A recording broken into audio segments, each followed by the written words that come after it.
दर्शक बंधु नूतन अध्याय को आपण स्वागत करुच्ची। आज आम माँ बगलामुखी पूजा बा मंत्र साधना पर जानिबा। रोग शत्रु ऋण दारिद्र दुर्घटना कोर्ट कचेरी मामला मनुष्य जीवन में बहुत बड़ प्रतिबंधक बा बाधा बा यही सब बाधा प्रतिबंधक को न हटाई पारे मनुष्य जीवन में उन्नति हो पारे ना कि से तार लक्ष्य स्थल में पहुँची पारे ना। बेले बेले अधिक पाइबार इच्छा और विलास व्यसन जीवन कटाइवाई निशासक्त मनुष्य को ऋणग्रस्त करें पकाए और अन्यर द्रव्य यथा स्त्री भूमि अर्थ अपहरण कर धृष्टता और दुर्व्यवहार व्यक्ति बहु शत्रुयुक्त और असुविधार पड़ी था। जो मानकर जन्मजातक अच्छी से षष्ठ भाव बा मंगलकर अवस्थिति बा हस्तरेखार मंगल स्थिति बा मंगल क्षेत्र तार अशुभ स्थिति रोग शत्रु ऋण विचार जना पड़ी था। जदि शनि राहु केतु आदि पापग्रह षष्ठ भाव में अवस्थान करि बा मंगल सहित दृष्टि बा मंगल सहित संपर्क स्थापन करती तेबे व्यक्तिर जीवन में रोग शत्रु ऋण दुर्घटना इत्यादि लगी रहे। जदि मंगल जातक केन्द्र और शुभ भाव और उच्च भाव और शुभ ग्रह युक्त हो अवस्थान करते तेबे रोग शत्रु ऋण दुर्घटना बाधा हो न था।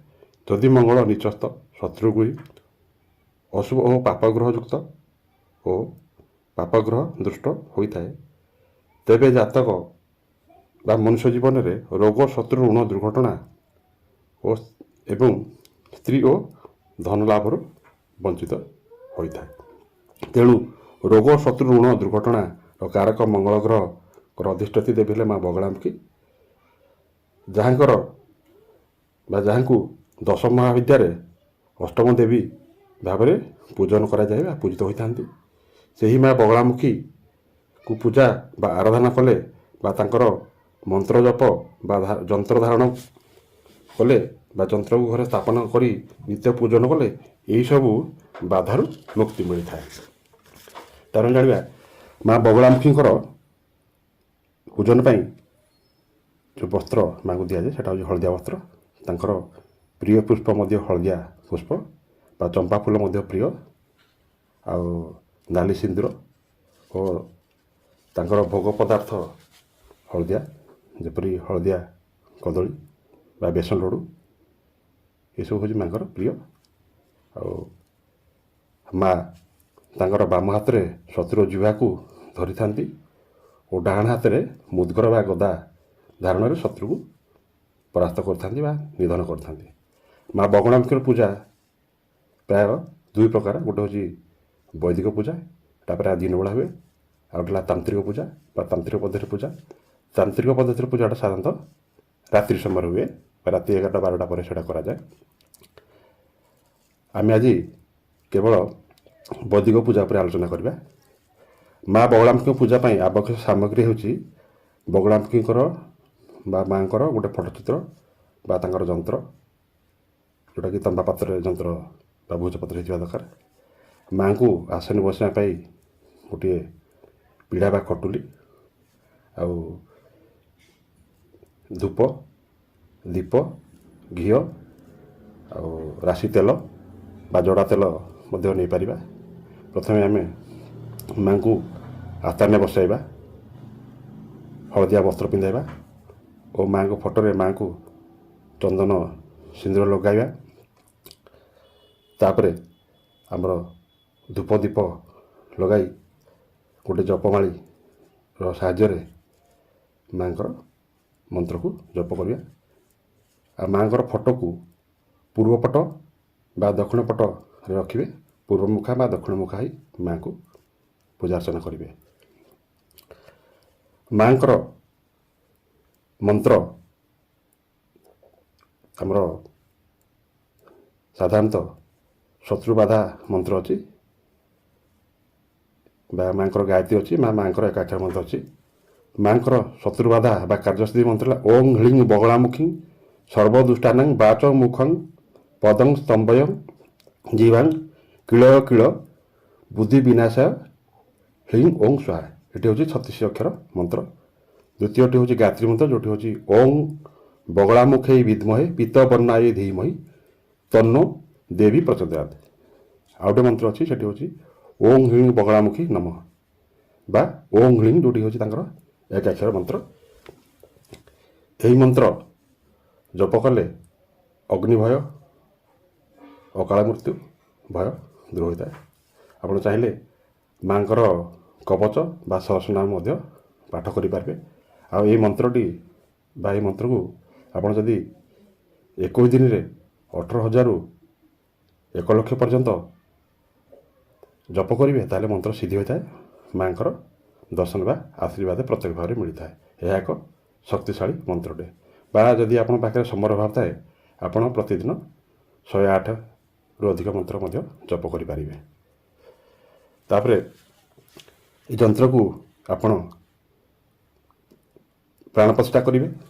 ପ୍ରାଣ କରି ସାରିଲା ପରେ ତାକୁ ଯଦି ଚାହିଁବେ ଘର ମୁଖ୍ୟ ଦ୍ୱାର ଯଦି ଆପଣ ଦକ୍ଷିଣ ଦିଗକୁ ଥାଏ ତାହେଲେ ଦକ୍ଷିଣ ଦ୍ୱାରର ବାହାର ପଟ ଉପର ଭାଗରେ ତାକୁ ସ୍ଥାପନା କରିପାରିବେ ବା ପୂଜା ଘରେ ତାକୁ ସ୍ଥାପନା କରି ଡେଲି ବା ଦୈନନ୍ଦିନ ତାକୁ ଧୂପ ଦେଇ ପୂଜା କରିବେ।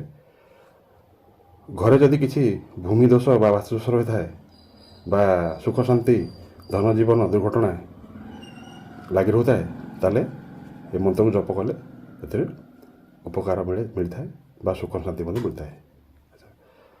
ଯନ୍ତ୍ରକୁ ପ୍ରାଣ ପ୍ରତିଷ୍ଠା କରି ଭୋଜପତ୍ର ଦ୍ୱାରା ଲେଖି ଯଦି ତାବିଜରେ ଧାରଣ କରିବେ ତାହେଲେ ଆପଣଙ୍କୁ କୋର୍ଟ କଚେରୀରେ ଜୟଯୁକ୍ତ, ଧନ ଭୂମି ଲାଭ ବା ଭୂମି ସମ୍ବନ୍ଧୀୟ ସମସ୍ୟାରେ ମୁକ୍ତି, ରୋଗମୁକ୍ତି, ଗୁପ୍ତ ଶତ୍ରୁ, ଆକସ୍ମିକ ଦୁର୍ଘଟଣାରୁ ରକ୍ଷା ବା ବଞ୍ଚାଇବା, ମାନସିକ ଶାନ୍ତି ଇତ୍ୟାଦି ମିଳିଥାଏ। ମହାମାରୀ ବା ଯେତେବେଳେ ଆମର ଗ୍ରାମ ପ୍ରତି ମହାମାରୀ ରୋଗ ବ୍ୟାପିଥାଏ, ଆମର ପୂର୍ବ ସମୟରେ ଲୋକମାନେ ମା ବଗଳାମୁଖୀଙ୍କର ପୂଜା ବା ଯଜ୍ଞ କରି ଏ ରୋଗରୁ ମୁକ୍ତି ପାଇବାରେ ଆମେ ଶୁଣିଛୁ। ବିବାହରେ ଯଦି ବାଧା ସୃଷ୍ଟି ହୋଇଥାଏ ତାହେଲେ ଆପଣ କୌଣସି ଏକ ମଙ୍ଗଳବାର ବା ଗୁରୁବାର ବଗଳାମୁଖୀଙ୍କର ଯନ୍ତ୍ର ବା ଫଟୋକୁ ସ୍ଥାପନ କରି ପୂଜା କଲେ 21 ଦିନ 90 ଦିନ ମଧ୍ୟରେ ମଧ୍ୟ ଶୁଭଫଳ ମିଳିଥାଏ। ବାହନ ବା ବାହନ ବା ଗାଡ଼ିରେ ଯଦି ଯନ୍ତ୍ରକୁ ପ୍ରାଣ ପ୍ରତିଷ୍ଠା କରି ସ୍ଥାପନ କରିବେ ତାହେଲେ ବାହନ ଦୁର୍ଘଟଣା ରକ୍ଷା ମିଳେ ଓ ଗାଡ଼ିର କୌଣସି ପ୍ରକାର କ୍ଷତି ମଧ୍ୟ ହୋଇନଥାଏ। ତାପରେ ବଗଳାମୁଖୀଙ୍କର ପୂଜା ବା ସାଧନାରେ ଭକ୍ତର କିଛି କ୍ଷତି ହୋଇନଥାଏ। ମା ଭକ୍ତର ସମସ୍ତ ରିଷ୍ଟ ଖଣ୍ଡନ କରିଥାନ୍ତି ଓ ସୁଖ ଶାନ୍ତି ପ୍ରଦାନ କରିଥାନ୍ତି। ଯଦି ଆପଣ ଅସୁବିଧାରେ ବା ବିପଦରେ ପଡ଼ିଛନ୍ତି ତାହେଲେ ମା ବଗଳାମୁଖୀଙ୍କର ପୂଜା କରିବା ଉଚିତ ବା ଅଯଥାରେ ମା ବଗଳାମୁଖୀଙ୍କର ପୂଜା କରି କାହାର କ୍ଷତି ବା ଅମଙ୍ଗଳ କରିବା ଉଚିତ ନୁହେଁ। କାରଣ ଏଥିରେ ଆପଣଙ୍କର ଯଦି ଆପଣ ମା ସମସ୍ତଙ୍କୁ ସନ୍ତାନ ଭାବରେ ଦେଖିଥାନ୍ତି, ଯଦି ଆପଣ ଏଥିରେ କାହାର କ୍ଷତି ପାଇଁ ଚିନ୍ତା କରୁଥାନ୍ତି ଏଥିରେ ଆପଣ ଶୁଭ ଫଳ ସହିତ ଅଶୁଭ ଫଳ ମିଳିବାର ମଧ୍ୟ ସମ୍ଭାବନା ଥାଏ। ତ୍ରେତୟା ଯୁଗରେ ରାବଣର ଇଷ୍ଟଦେବୀ ଥିଲେ ମା ବଗଳାମୁଖୀ, ମା ନିକମ୍ବୁଲା। ତେଣୁ ଇନ୍ଦ୍ରଜିତ ଯେତେବେଳେ ଯଜ୍ଞ କରିବାକୁ ଯାଉଥିଲେ ରାତିରେ, ସେତେବେଳେ ଦେବତାମାନେ ପ୍ରଭୁ ଶ୍ରୀରାମଙ୍କୁ ଉପଦେଶ ଦେଇଥିଲେ ଯେ ଆପଣ ତାର ଯଜ୍ଞ ଭଙ୍ଗ କରନ୍ତୁ, ନହେଲେ ସେ ଅଜୟ ଅମର ହୋଇଯିବ, ଜିତିବା ଅସମ୍ଭବ ହୋଇଯିବ। ତାପରେ ଆମର ମହାଭାରତ ଯୁଦ୍ଧରେ ବିଜୟ ହେବା ପାଇଁ ଭଗବାନ ଶ୍ରୀକୃଷ୍ଣ ମଧ୍ୟ ଧର୍ମରାଜ ଯୁଧିଷ୍ଠିରଙ୍କୁ ପରାମର୍ଶ ଦେଇଥିଲେ ଯେ ମା ବଗଳାମୁଖୀଙ୍କର ଆଶୀର୍ବାଦ ବିନା ଯୁଦ୍ଧ ଅସମ୍ଭବ, ଅଯଥା ରକ୍ତପାତ ହେବ।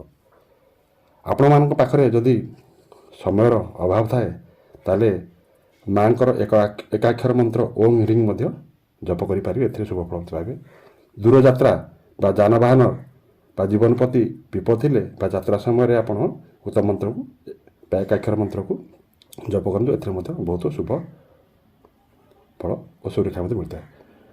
ଯଦି ମା ବଗଳାମୁଖୀଙ୍କର ସାଧନା କରି ସିଦ୍ଧି ପ୍ରାପ୍ତ ହେବାକୁ ଚାହୁଁଥାନ୍ତି ତାହା ଜଣେ ସିଦ୍ଧ ପୁରୁଷ ବା ଗୁରୁ ବା ଜ୍ଞାନୀ ସାଧକଙ୍କର ପରାମର୍ଶ ନେଇ ଆପଣ ସାଧନା କରିପାରିବେ ଓ ଶୁଭ ଫଳ ମଧ୍ୟ ଆପଣ ପ୍ରାପ୍ତ ହୋଇପାରିବ। ଏଇ ତ ଥିଲା ମୋର ମା ବଗଳାମୁଖୀଙ୍କ ବିଷୟରେ ଜାଣିଥିବାର ମୋ ଅନୁଭୂତିରୁ ମୁଁ କିଛି କହିଲି। ଯଦି ଆପଣମାନେ ଅଧିକା କିଛି ଜାଣିବାକୁ ଚାହୁଁଛନ୍ତି ତାହେଲେ ମୋତେ ଫୋନ୍ ମାଧ୍ୟମରେ ସମ୍ପର୍କ କରିପାରିବେ ମୋ ଚ୍ୟାନେଲକୁ ଲାଇକ୍ ସେୟାର କମେଣ୍ଟ କରି ଜଣାନ୍ତୁ। ଆଉ ଯଦି ଆପଣ ବ୍ୟକ୍ତିଗତ ଭାବରେ ମୋଠୁ ବଗଳାମୁଖୀଙ୍କର ବାବଦରେ ବା ମାଆଙ୍କ ବିଷୟରେ ଯଦି ଅଧିକ ଜାଣିଛନ୍ତି ତାହେଲେ ମୋତେ ଫୋନ୍ ମାଧ୍ୟମରେ ସମ୍ପର୍କ କରିପାରିବେ। ଏତିକି କହି ମୁଁ ରହୁଛି। ପୁଣି ଦେଖା ହେବା ଆଉ ଏକ ନୂତନ ଅଧ୍ୟାୟରେ।